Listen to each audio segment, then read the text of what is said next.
what they would usually say, traditionally, what's the benefit of becoming a monastic is, I think, what I've found really, which is that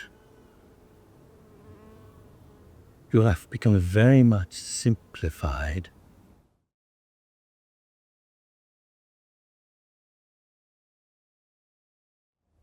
It's not like, so you become a monk, you're liberated or something like that, enlightened kind of thing. But it does simplify things. And what it gets simplified down to is things that, in what it really comes down to, learning and trying to put what you've learned into practice as much as you can, at least. And then through that, finding that, a sense of satisfaction and well-being and peace of mind all kind of develop. And that's without even going into, what the benefits of keeping the vows. So, you have to, so something building up, some kind of power, energy building up,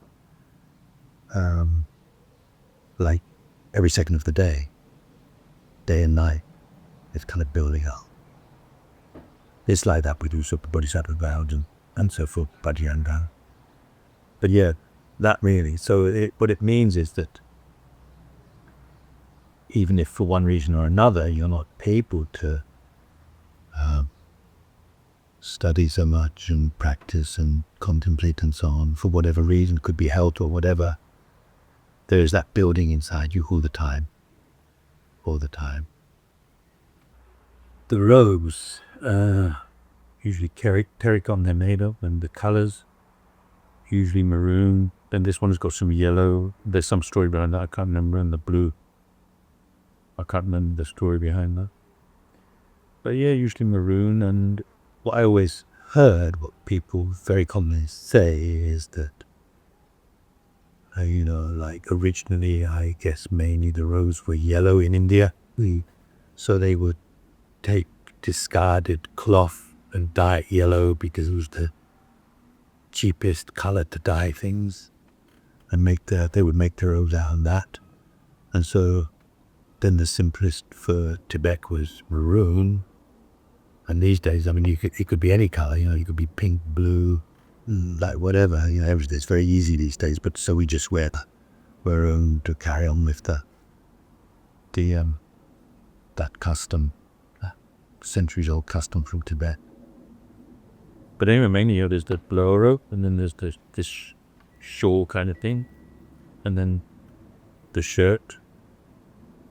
You see, so there's one like this.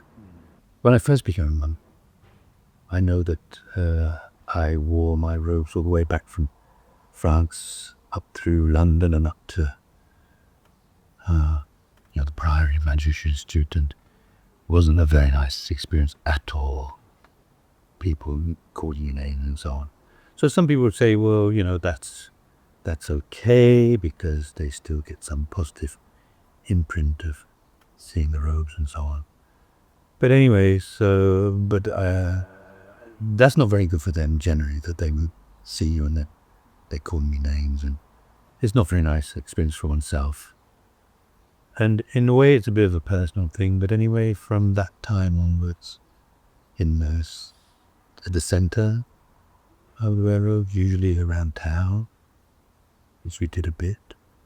But anything more than that, I know I was sent out teaching at the schools, giving talks at schools. So I'd wear my robes for that. And this, people often say, oh, but you must anyway because of the positive imprint, but I don't know. So when I was at Nalanda, for sure, outside of the center, we never wore robes. These days they do, but we never wore robes outside the center. I seem to remember there was a Catholic priest who was very friendly with Lama Yeshe, who encouraged that. And I think it's to do with not sort of shouting out that you're this Buddhist thing going on in this Catholic community. And it's a bit of a Western thing, isn't it? Not wearing the robes. The Christians, they often do wear the robes outside the monastery. They have their lay pass errands. So it's a sort of culturally, it sort of fits in not wearing robes. And then at Sarah, when I was in India, traveling, mostly I would be in robes, of course in the monastery, but I can remember times when my teacher would say, no, now you need to get into your lay clothes. We've got some work to do. I remember that habit. Traveling usually, long haul flight, mostly wearing lay clothes. And when I first went to land of medicine Buddha, just old habits and just follow old habits, changing into lay clothes to go out. But I pretty soon caught on that part of the world, it was cool to wear robes. You'd even meet people that were happy to see you in your robes. But anyway, it's very good in living at land of medicine Buddha, Santa Cruz. I remember one time walking down the street. I think I've even been in Santa Cruz or some places. And there's a young woman coming towards me. I think she sort of turned around and suddenly saw me very close to her, and she just burst out laughing, like a very embarrassed laugh. That was quite funny, actually. I just didn't expect to see this guy standing in front of her in a red dress.